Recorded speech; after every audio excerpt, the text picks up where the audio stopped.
देव की शक्ति। जब शिव ने दिखाया अपना असली रूप, सच्ची कथा जो आत्मा को हिला देगी। जब अधर्म बढ़ता है, जब मनुष्य अपनी ही शक्ति भूल जाता है, तब जागती है महादेव की शक्ति। वह शक्ति जो सृष्टि को संतुलन देती है, वह शक्ति जो विनाश में भी सृजन खोज लेती है। हजारों साल पहले गुफा में एक साधु तपस्या में लीन था। न भोजन न जल, बस ओम नमः शिवाय की गूंज। कहते हैं उसकी भक्ति इतनी गहरी थी कि देवता भी झुक जाते थे। साधु का नाम था राघव। वह कहता था, मैं शक्ति नहीं चाहता, मैं तो उस भक्ति को देखना चाहता हूँ जो ब्रह्मांड को चलाती है। गांव के लोग उसे पागल समझते थे।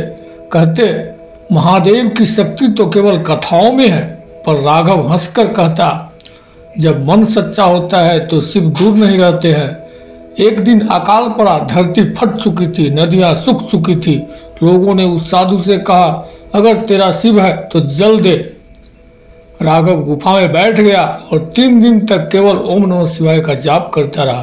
तीसरे दिन गुफा कांप उठी, आकाश में बिजली चमकी और आवाज आई, साधु तेरी भक्ति ने मुझे बांध लिया है, मांग क्या चाहता है। राघव ने सिर झुकाकर कहा, प्रभु मुझे शक्ति दो, दूसरों का दुख मिटाने की शक्ति। शिव बोले, जो दूसरों के लिए मांगता है वही सच्चा भक्त है।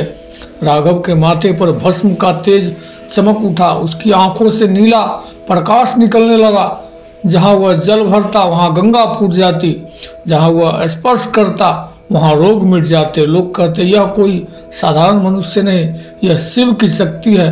पर शक्ति के साथ अहंकार भी आता है। राघव ने सबकी मदद की, लेकिन एक दिन एक राजा ने उसकी परीक्षा लेनी चाहिए। राजा बोला, अगर तू सच में महादेव का भक्त है तो मरकर फिर जीवित हो जा। राघव मुस्कुराया, जो शिव को जानता है वह मृत्यु से नहीं डरता। उसने आंखें बंद की और अग्नि में कूद गया। 3 दिन तक राजमहल में शोक रहा, लेकिन तीसरे दिन जब सूर्य निकला, राजमहल की भूमि फट गई और वहीं से राघव प्रकट हुआ। निर्विकार, तेजस्वी और शांत। उसके शरीर से आभा निकल रही थी, मानो स्वयं महादेव उसमें उतर आए हो। राजा कांप उठा, उसके चरणों में गिर गया। राघव ने कहा, शक्ति पाने के लिए तपस्या नहीं करनी पड़ती है, लेकिन शक्ति को संभालने के लिए विनम्रता चाहिए।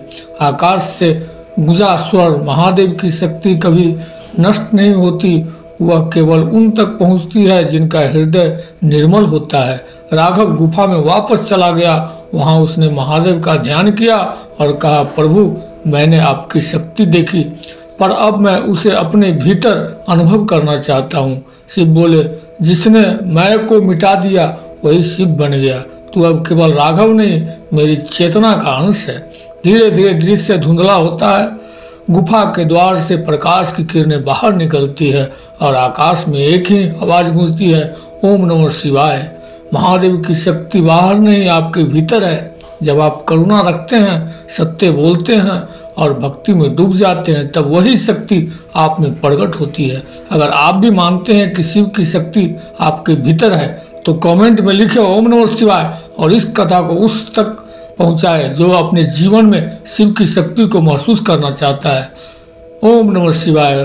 जय महादेव।